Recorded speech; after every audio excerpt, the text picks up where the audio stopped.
Hi everyone, hope you all are fine. तो आज हम करेंगे नेक्स्ट लाइफ प्रोसेस रेस्पिरेशन को। हमने पहली लाइफ प्रोसेस न्यूट्रिशन को कंप्लीट कर लिया है, जिसके वीडियो की लिंक आपको डिस्क्रिप्शन में मिल जाएगी। तो चलिए स्टार्ट करते हैं। तो जो मोस्ट ऑफ द पीपल हैं वो रेस्पिरेशन को केवल सांस लेना समझते हैं। उन्हें लगता है कि रेस्पिरेशन और ब्रीथिंग सेम प्रोसेस है, बट ऐसा बिल्कुल भी नहीं है। ब्रीथिंग और रेस्पिरेशन दोनों ही बहुत अलग प्रोसेस हैं। तो चलिए रेस्पिरेशन को समझते हैं। तो रेस्पिरेशन वो प्रोसेस है जिसमें फूड से लिए गए न्यूट्रिएंट्स, मेनली ग्लूकोज, ऑक्सीजन के साथ कंबाइन होकर एनर्जी को रिलीज करते हैं। मींस ग्लूकोज का ऑक्सीडेशन होता है एनर्जी को रिलीज करने के लिए। और we can say that respiration is the process in which breakdown of food occurs in presence of oxygen to produce energy। अब ये जो रेस्पिरेशन की जो प्रोसेस है वो लिविंग ऑर्गेनिजम्स के सेल्स में परफॉर्म की जाती है, इसलिए इसे सेलुलर रेस्पिरेशन भी कहा जाता है। और जो ब्रीथिंग है वो केवल रेस्पिरेशन का पार्ट है। Breathing is just a part of respiration. तो रेस्पिरेशन की रिएक्शन कुछ इस प्रकार है कि जो फूड ऑक्सीजन के साथ कंबाइन करेगा और प्रोड्यूस करेगा कार्बन डाइऑक्साइड, वाटर और ह्यूज अमाउंट में एनर्जी। अब यहाँ पे ये जो ऑर्गेनिक सब्सटेंस है फूड जिसका ऑक्सीडेशन होता है उसे बोलते हैं रेस्पिरेटरी सबस्ट्रेट्स। अब जो रेस्पिरेशन होती है वो दो टाइप्स की होती है। First one is aerobic respiration, second one is anaerobic respiration. तो चलिए इन्हें एक एक करके समझते हैं। तो ये जो रेस्पिरेशन के टाइप्स और उनकी क्वेश्चन हैं बहुत आईएमपी हैं।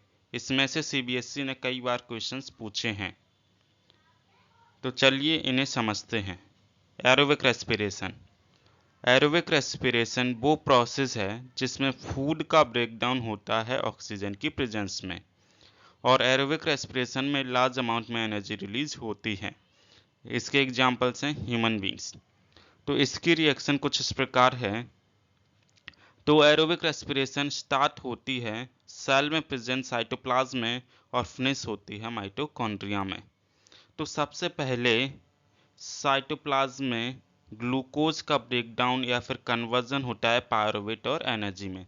अब ये पायरुवेट क्या है? पायरुवेट एक 3 कार्बन मॉलिक्यूल है जिसका फॉर्मूला है C3H4O3।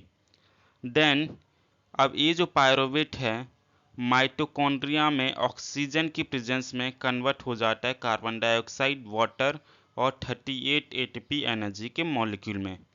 तो यहाँ पे जो एनर्जी रिलीज होती है वो in the form of ATP के फॉर्म में रिलीज होती है, और यहाँ पे एटीपी के 38 मॉलिक्यूल रिलीज होते हैं। और ये जो कार्बन डाइऑक्साइड और जो वाटर हैं as a waste product produce होते हैं। अब ये एटीपी क्या है, इसका क्या रोल है, इसको हम आगे अलग से समझेंगे, तो इसकी टेंशन लेने की कोई ज़रूरत नहीं है। तो यहाँ पे जो साइटोप्लाज्म में ग्लूकोज का जो कन्वर्ट होता है पायरुवेट और एनर्जी को, तो इस प्रोसेस को बोलते हैं ग्लाइकोलिसिस। तो glycolysis is the process in which glucose break down in cytoplasm to give pyruvate plus energy. अब है एनारोबिक रेस्पिरेशन। तो एनारोबिक रेस्पिरेशन वो प्रोसेस है जिसमें फूड का ब्रेकडाउन होता है इन एब्सेंस ऑफ ऑक्सीजन और lack of oxygen. Means food इसमें कंप्लीटली ब्रेकडाउन नहीं होता, फूड का इनकम्प्लीट ब्रेकडाउन किया जाता है ऑक्सीजन की एब्सेंस में या फिर ऑक्सीजन की कमी में। और यहाँ पे जो एनर्जी जो रिलीज होती है वो स्मॉल अमाउंट में एनर्जी रिलीज होती है। अब ये जो एरोबिक रेस्पिरेशन है जब ये माइक्रो ऑर्गेनिज्म में परफॉर्म होती है तो उसे फर्मेंटेशन कहा जाता है। इसके एग्जांपल्स हैं yeast, bacteria and human muscles. अब ये जो एनारोबिक रेस्पिरेशन है ये 2 टाइप्स की है on the basis of products form. First one is alcoholic fermentation, second one is lactic acid fermentation. तो first one is alcoholic fermentation, the process in which sugar, that is glucose, is incompletely break down into ethanol and carbon dioxide to release energy is known as alcoholic fermentation. It is mainly occurs in yeast. तो alcoholic fermentation में क्या है, alcoholic fermentation में जो glucose है incompletely break down होता है ethanol और कार्बन डाइऑक्साइड में, तो इसी को बोलते हैं अल्कोहलिक फर्मेंटेशन। और ये जो अल्कोहलिक फर्मेंटेशन है मेनली ईस्ट में आकर होता है, ये मेनली ईस्ट में परफॉर्म की जाती है।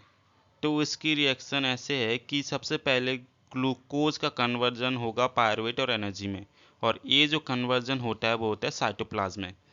देन ये जो पायरुवेट है एब्सेंस ऑफ ऑक्सीजन में, ऑक्सीजन की कमी में और ईस्ट में कन्वर्ट हो जाएगा इथेनॉल, कार्बन डाइऑक्साइड और एटीपी के मॉलिक्यूल में। और यहाँ पे जो एटीपी के केवल 2 मॉलिक्यूल रिलीज होते हैं, और ये जो इथेनॉल है इसका जो फॉर्मूला है वो है C2H5OH। अभी जो अल्कोहलिक फर्मेंटेशन है इसका यूज होता है बियर में, वाइन में, चीज़ और टॉडी। टॉडी एक ड्रिंक है जो साउथ में बहुत फेमस है। लैक्टिक एसिड फर्मेंटेशन, तो लैक्टिक एसिड फर्मेंटेशन में क्या होता है कि इसमें जो ग्लूकोज है वो इनकम्प्लीटली ब्रेक डाउन होता है लैक्टिक एसिड और कार्बन डाइऑक्साइड में।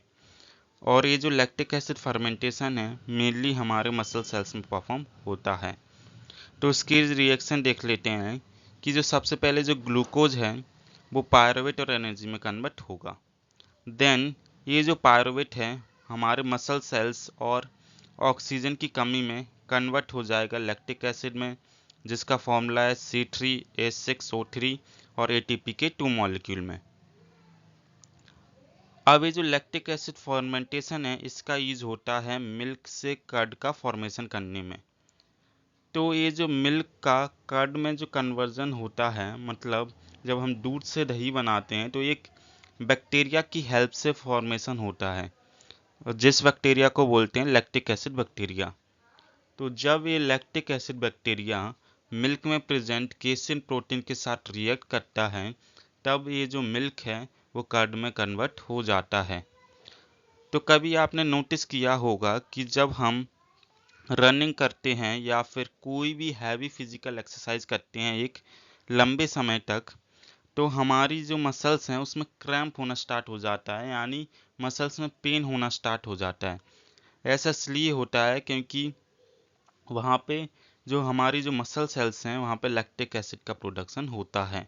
ऐसा इसलिए है क्योंकि जब हम हैवी फिजिकल एक्सरसाइज करते हैं तो हमारी मसल्स तक प्रॉपर अमाउंट में ऑक्सीजन नहीं पहुँच पाता, और इसी ऑक्सीजन की लैक में वहाँ पे परफॉर्म होती है लैक्टिक एसिड फर्मेंटेशन, जिसके कारण मसल सेल्स में लैक्टिक एसिड का एक्यूमुलेशन हो जाता है, और इसी लैक्टिक एसिड के एक्यूमुलेशन के कारण हमारी मसल्स में पेन होता है।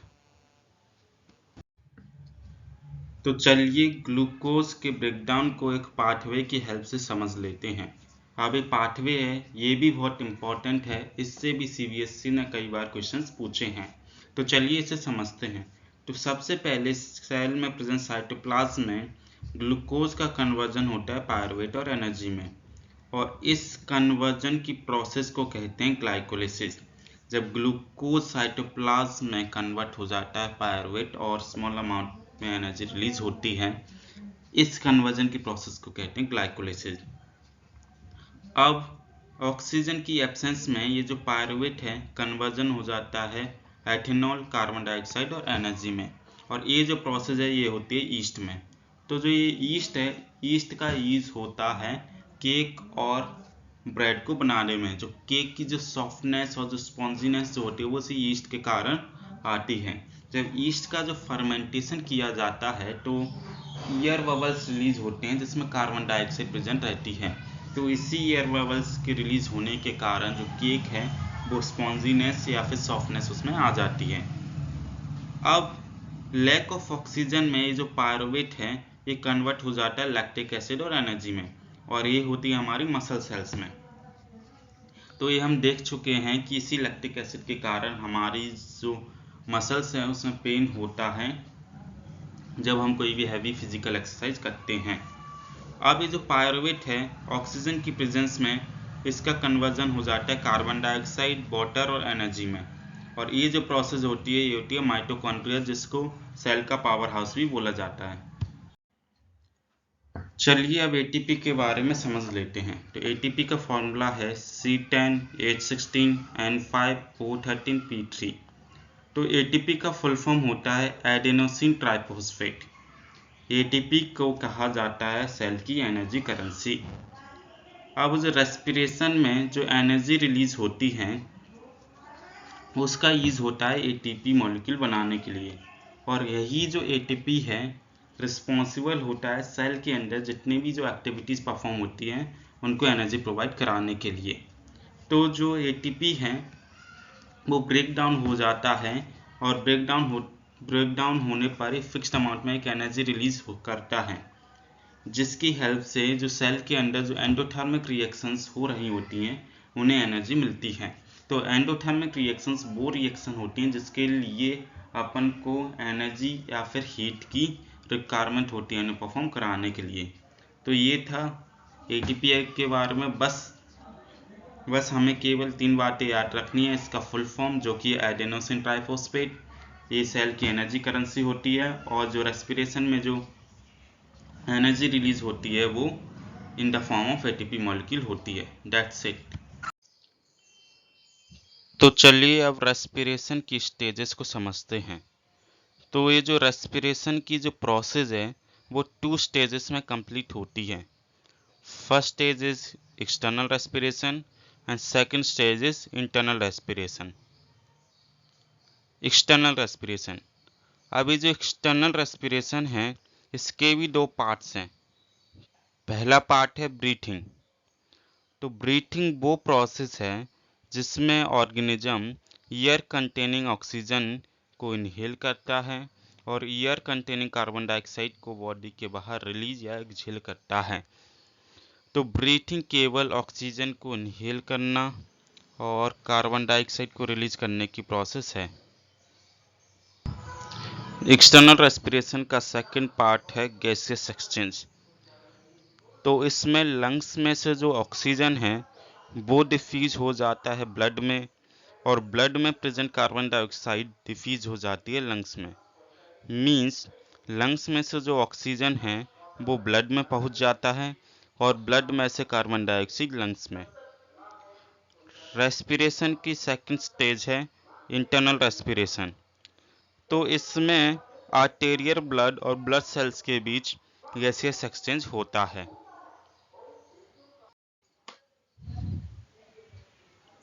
चलिए अब समझते हैं कि प्लांट्स में गैसियस एक्सचेंज कैसे होता है। तो प्लांट्स में गैसियस एक्सचेंज लीव्स, स्टेम्स और रूट्स के थ्रू होता है। चलिए समझते हैं। लीव्स, तो जो लीव्स में जो गैसियस एक्सचेंज है वो स्टोमेटा की हेल्प से होता है by the process of diffusion. अब स्टोमेटा क्या है? स्टोमेटा टाइनी पोर्स होते हैं जो लीव्स की सरफेस पर प्रेजेंट होते हैं। अब ये जो डिफ्यूजन की जो डायरेक्शन है वो इन्वायरमेंटल कंडीशंस और प्लांट की रिक्वायरमेंट पर डिपेंड करती है। जैसे कि नाइट में जब प्लांट्स में कोई भी फोटोसिंथेसिस की प्रोसेस नहीं होती है तब प्लांट्स CO2 को एलिमिनेट या रिलीज करते हैं, और दिन के समय रेस्पिरेशन की प्रोसेस में जो CO2 जनरेट होती है उसका प्लांट्स यूज करते हैं फोटोसिंथेसिस के लिए, और मेजर अमाउंट में ऑक्सीजन को रिलीज करते हैं। तो प्लांट्स में जो रेस्पिरेशन की जो प्रोसेस है वो ऑल द टाइम होती है, during day and night as well. जबकि फोटोसिंथेसिस की जो प्रोसेस है वो केवल दिन में होती है, नाइट में फोटोसिंथेसिस की प्रोसेस नहीं होती है। अब देखते हैं गैसेस एक्सचेंज इन स्टेम्स। तो जो बॉडी प्लांट्स हैं उनमें जो गैसेस का एक्सचेंज जो होता है वो लेंटिसेल्स के हेल्प से होता है। लेंटिसेल्स स्मॉल पोर्स होते हैं जो स्टेम्स पर प्रेजेंट होते हैं। जबकि जो हर्बेसियस प्लांट्स हैं, हर्बेसियस प्लांट्स में गैसियस एक्सचेंज स्टोमेटा की हेल्प से होता है जो स्टेम्स पर प्रेजेंट होते हैं। हर्बेसियस प्लांट्स वो प्लांट्स होते हैं जिसमें कोई भी बॉडी स्टेम नहीं होती, जबकि इनमें क्या होती है, एक सॉफ्ट ग्रीन स्टेम प्रेजेंट होती है। जैसे कि इसके एग्जांपल देख सकते हैं, फ्लावर। फ्लावर का जो प्लांट है उसमें कोई भी वुड स्टेम नहीं होती, जबकि उसमें एक ग्रीन सॉफ्ट स्टेम होती है जिस पर स्टोमेटा प्रेजेंट होते हैं, जिसकी हेल्प से वो गैसेस एक्सचेंज करते हैं। अब देखते हैं गैसेस एक्सचेंज इन रूट्स। तो रूट्स में जो गैसेस एक्सचेंज है वो रूट हेयर की हेल्प से होता है। तो सॉइल पार्टिकल के बीच में जो एयर जो प्रेजेंट होती है, एयर में से जो ऑक्सीजन है वो रूट हेयर में डिफ्यूज हो जाता है, देन वो रूट सेल्स में पहुंच जाता है, जहां से जो कार्बन डाइऑक्साइड है सॉइल में रिलीज हो जाती है। अब एक क्वेश्चन डिस्कस कर लेते हैं कि जो एक्वेटिक ऑर्गेनिजम्स हैं वो फास्टर ब्रीथ क्यों करते हैं टेरेस्ट्रियल ऑर्गेनिजम्स में।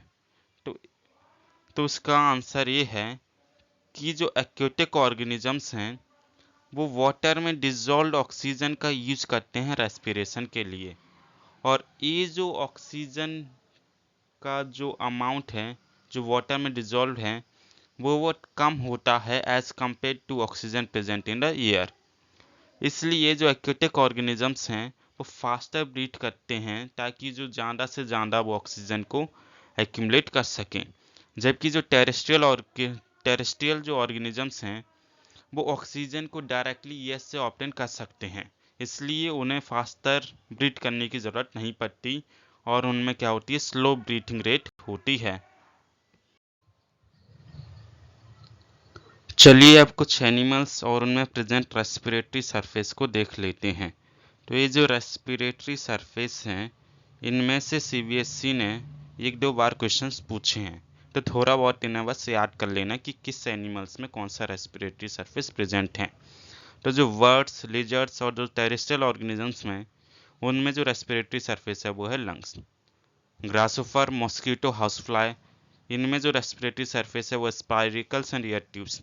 स्पाइरिकल टाइनी होल्स और स्मॉल पोर्स होते हैं जो इंसेक्ट्स के वेरियस पार्ट्स पर प्रेजेंट होते हैं, और जो कि एक्वेटिक एनिमल्स जैसे कि फिश, प्रॉन्स, इनमें जो रेस्पिरेटरी सरफेस होता है वो होता है गिल्स। अर्थवर्म, लीच, इनमें रेस्पिरेटरी सरफेस है स्किन, स्किन की हेल्प से रेस्पिरेशन करते हैं। अमीबा, प्लानेरिया, इनमें रेस्पिरेटरी सरफेस है सेल मेम्ब्रेन। फ्रॉग में जो रेस्पिरेशन है वो स्किन और लंग्स की हेल्प से होती है। चलिए अब रेस्पिरेशन ह्यूमन बींग्स या फिर ह्यूमन रेस्पिरेटरी सिस्टम को समझते हैं। तो ह्यूमन रेस्पिरेटरी सिस्टम का पहला पार्ट है नोस्ट्रिल्स। तो जो ईयर है नोज में प्रेजेंट नोस्ट्रिल्स की हेल्प से इंटर करती है। अब नोस्ट्रिल्स में प्रेजेंट होते हैं हेयर एंड म्यूकस जो हेयर को फिल्टर करने का काम करते हैं, और जो कोई डस्ट पार्टिकल्स एयर के साथ इंटर कर जाता है उसे लंग्स तक पहुंचने नहीं देते हैं, ताकि जो प्योर एयर है वो ही लंग्स तक पहुंच पाए।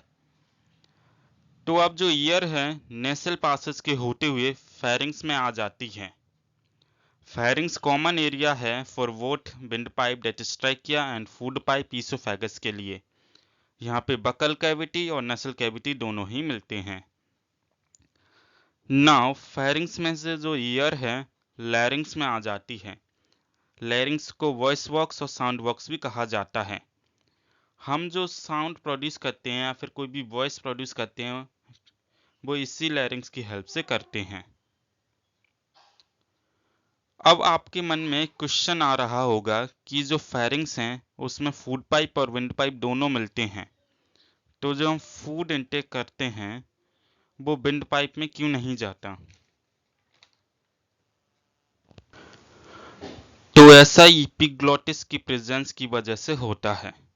इपिग्लोटिस एक फ्लैप लाइक स्ट्रक्चर है जो कि कार्टिलेज का बना होता है और लैरिंग्स के ऊपर प्रेजेंट होता है। इसी इपिग्लोटिस की वजह से जो फूड और वाटर है विंड पाइप के थ्रू लंग्स में नहीं पहुंच पाते हैं। तो इपिग्लोटिस फंक्शन ऐसे करता है कि जब कोई फूड पार्टिकल हम इनटेक करते हैं तो ये जो इपिग्लोटिस है डाउनवर्ड मूव होकर ट्रैकिया की जो ओपनिंग है उसे क्लोज कर देता है, ताकि जो फूड पार्टिकल है वो विंड पाइप में इंटर ना कर सके। जैसे कि फूड पार्टिकल आया, इपिग्लोटिस डाउनवर्ड मूव होकर ट्रैकिया की ओपनिंग को उसने क्लोज कर दिया। अगर ये जो एपिग्लॉटिस है डैमेज हो जाए या फिर प्रॉपरली फंक्शनिंग ना करे तो जो फूड है वो विंड पाइप को चोक कर देगा, जिसके कारण जो ऑक्सीजन है लंग्स तक नहीं पहुंच पाएगी। अब ऑक्सीजन लंग्स तक नहीं पहुंच पाएगी तो सेल्स तक ऑक्सीजन नहीं मिलेगी, सेल्स को ऑक्सीजन नहीं मिलेगी। अब जब सेल्स को ऑक्सीजन नहीं मिलेगी तो रेस्पिरेशन नहीं कर पाएंगे और उन्हें एनर्जी भी नहीं मिलेगी और इवेंचुअली जो पर्सन है वो डेथ हो जाएगा। अब फेरिंग्स में से जो ईयर है ट्रैकिया में आ जाती है जो कि विंड पाइप है। अब ट्रैकिया में प्रेजेंट होती हैं कार्टिलेज की रिंग्स, जिनका मेन काम होता है ट्रैकिया को कोलैप्स होने से प्रिवेंट करना। ट्रैकिया आगे डिवाइड हो जाता है टू स्मॉलर ट्यूब्स में जिसको कहते हैं ब्रोंकी, और ब्रोंकी फर्दर सब डिवाइडेड हो जाता है स्मॉलर ट्यूब्स में जिनको कहते हैं ब्रोंकियोल्स। अब हर एक ब्रोंकियोल के एंड में प्रेजेंट होती हैं alveoli. Alveoli balloon like structure होती हैं जो लंग्स में प्रेजेंट होती हैं। एल्वेली का मेन काम गैसियस एक्सचेंज का है। ये गैसियस एक्सचेंज के लिए सरफेस एरिया प्रोवाइड करती हैं और सरफेस एरिया को इंक्रीज करती हैं। एल्वेली की वॉल से कनेक्टेड होती हैं ब्लड वेसल्स। तो जो ऑक्सीजन एल्वेली में से ब्लड वेसल्स में एब्जॉर्ब कर लिया जाता है और ब्लड के थ्रू हमारे बॉडी के हर एक सेल्स तक पहुंच जाता है। और सेल्स में जो रेस्पिरेशन की प्रोसेस है, जो CO2 रिलीज होती है वो ब्लड के थ्रू यहाँ एल्वेली में आ जाती हैं। तो जैसा कि आप फिगर में देख सकते हैं ये एल्वेली का फिगर है। ये कुछ आपको बलून जैसा दिख रहा होता है तो यही है एल्वेली, गुब्बारे जैसा इसका स्ट्रक्चर होता है। और ये जो रेड कलर की जो आपको दिख रही हैं ये हैं ब्लड वेसल्स। इनके थ्रू जो ऑक्सीजन है वो हमारे हर एक बॉडी के सेल्स तक पहुंच जाता है। अब ह्यूमन रेस्पिरेटरी सिस्टम का मेन पार्ट है लंग्स। लंग्स ही प्राइमरी ऑर्गन है रेस्पिरेशन के लिए in human beings. Lungs responsible होते हैं ऑक्सीजन को एटमॉस्फेयर से ब्लड में ट्रांसपोर्ट करने के लिए और कार्बन डाइऑक्साइड को ब्लड में से एटमॉस्फेयर में रिलीज करने के लिए। तो ये जो गैसियस एक्सचेंज है लंग्स में वो एल्वेली की प्रेजेंस से होता है, जिसको हम अभी पीछे वाले पेज पर समझ चुके हैं। अब हमारे ब्लड में प्रेजेंट होता है रेस्पिरेटरी पिगमेंट जो कि है हीमोग्लोबिन। यही हीमोग्लोबिन रिस्पॉन्सिबल होता है लंग्स में प्रेजेंट एयर से ऑक्सीजन को एब्जॉर्ब करने के लिए और सेल्स और टिश्यूज तक ऑक्सीजन को पहुंचाने के लिए। अब जो लंग्स हैं वो इनक्लोज होते हैं एक प्रोटेक्टिव मेम्ब्रेन से जिसको बोलते हैं प्लूरा। तो इस प्रकार से जो ह्यूमन बींग्स हैं उनमें रेस्पिरेशन की प्रोसेस होती है। चलिए एक बार रेस्पिरेशन की प्रोसेस डायग्राम की हेल्प से समझ लेते हैं। तो यहाँ पे है नोज। नोज में प्रेजेंट होते हैं नोस्ट्रिल्स। नोस्ट्रिल्स में होते हैं ईयर एंड म्यूकस जो ईयर को फिल्टर करने का काम करते हैं।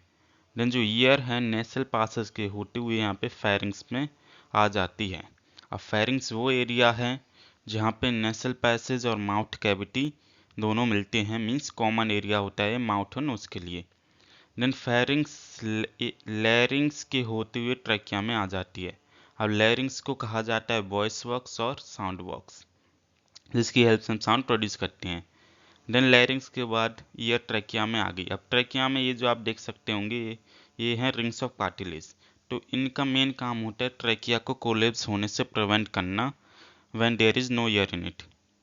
देन ये जो ट्रैकिया है आगे चलकर लंग्स में डिवाइड हो जाता है टू स्मॉलर ट्यूब्स में जिनको बोलते हैं bronchi. Then bronchi further subdivided हो जाती हैं स्मॉलर ट्यूब्स में as you can see that bronchioles में। अब इन ब्रोंक्यूल्स के एंड में प्रेजेंट होते हैं बलून लाइक स्ट्रक्चर एल्वियोली। तो जो गैसियस एक्सचेंज है वो इन्हीं एल्वियोली में होता है।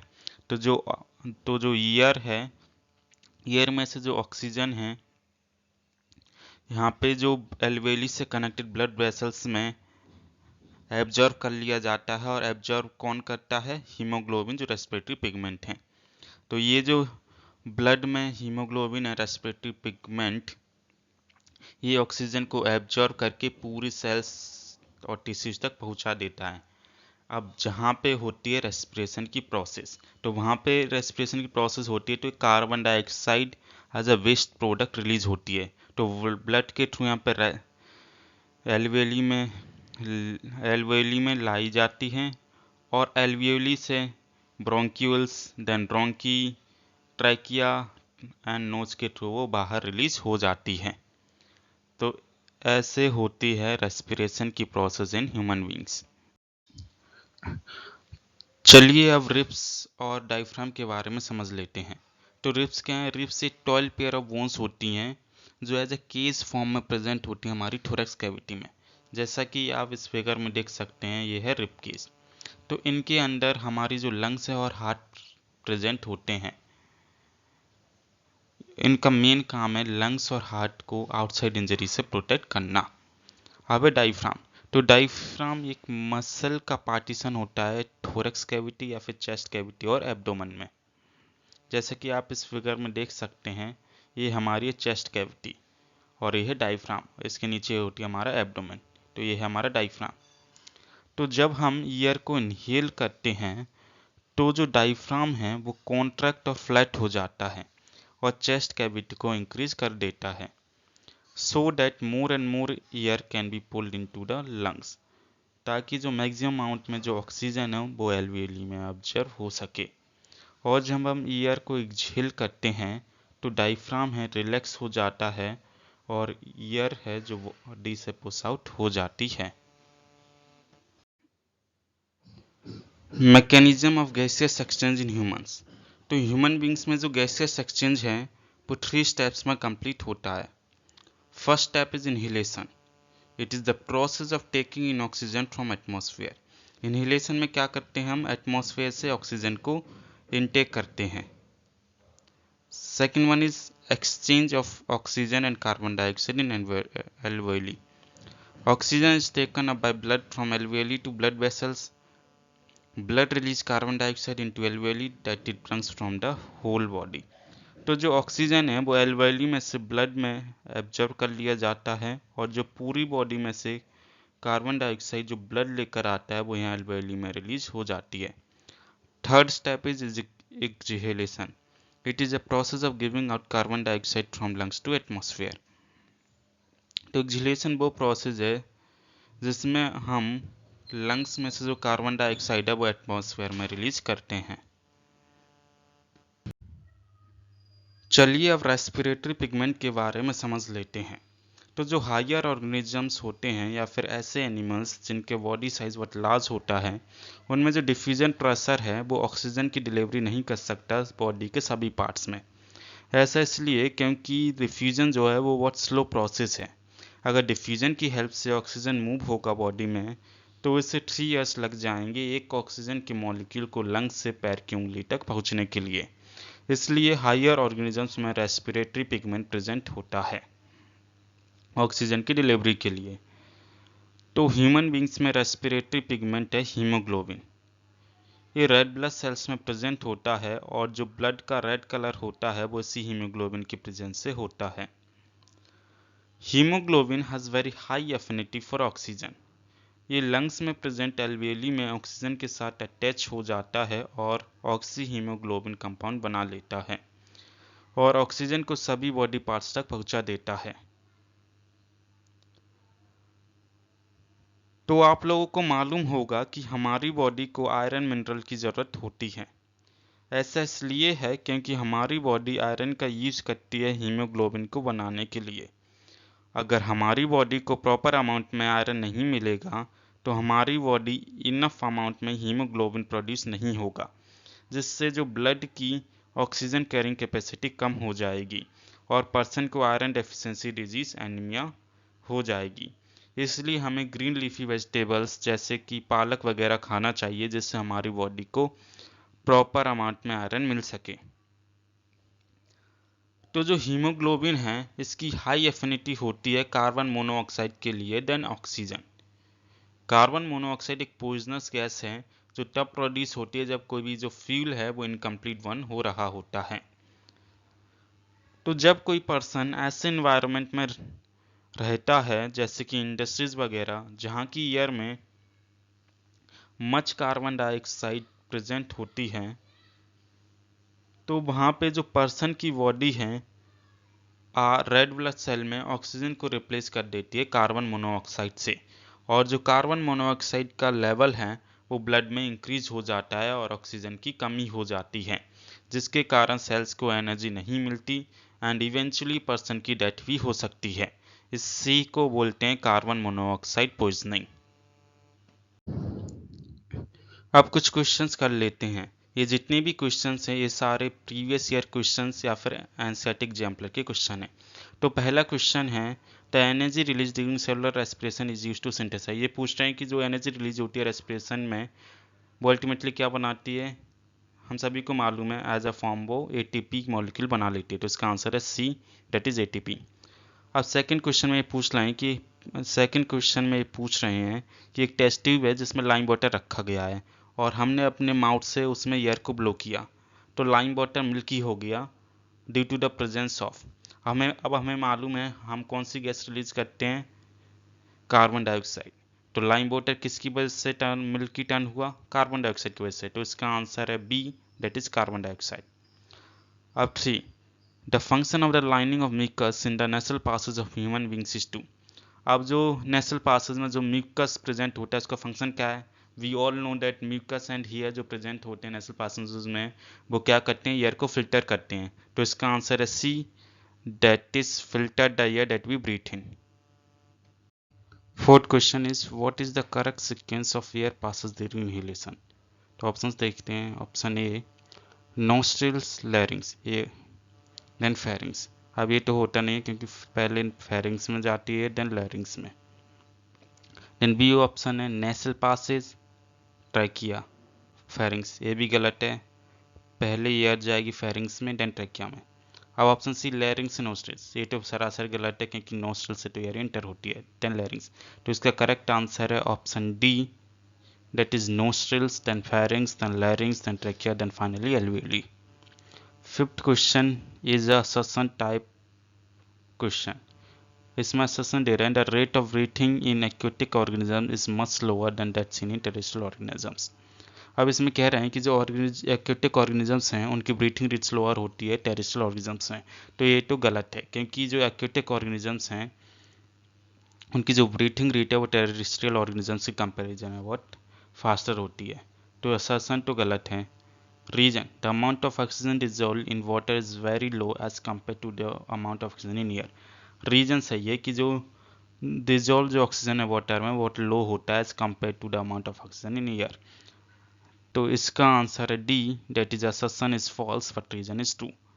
Sixth question is name the cell organelle in which breakdown of pyruvate to give CO2 water energy take place, तो इसका आंसर है mitochondria. Seventh question is why does the air passes not collapse when there is no air in it? ऐसा इसलिए होता है due to the presence of C shape cartilage rings जो air passes को collapse होने से बचाती हैं when there is no air in it. Eighth question is identify the parts correctly that match with description given below. ये small pores present in body plans for gaseous exchange, इसका answer है lenticels. Respiratory surface in humans, alveoli. Respiratory surface in earthworms, moist skin. Primary organ of respiration, ये है lungs. Cartilaginous flap, इसका answer है epiglottis. तो ninth question is how are the lungs designed in human beings to maximize the area for exchange of gases? तो इसका answer है कि जो lungs हैं उसमें प्रेजेंट होते हैं balloon like structure, alveoli, जो क्या एक्सचेंज ऑफ गैसेस के लिए मैक्सिमम एरिया प्रोवाइड करते हैं, और एल्वियोली कनेक्टेड होती हैं ब्लड वेसल से to facilitate exchange of gases. तो that's it for this video. अगर आपको ये वीडियो अच्छी लगी हो तो प्लीज़ चैनल को सब्सक्राइब कीजिए और अपने फ्रेंड्स के साथ शेयर कीजिए। तो मिलते हैं अगली वीडियो में ट्रांसपोर्टेशन के साथ।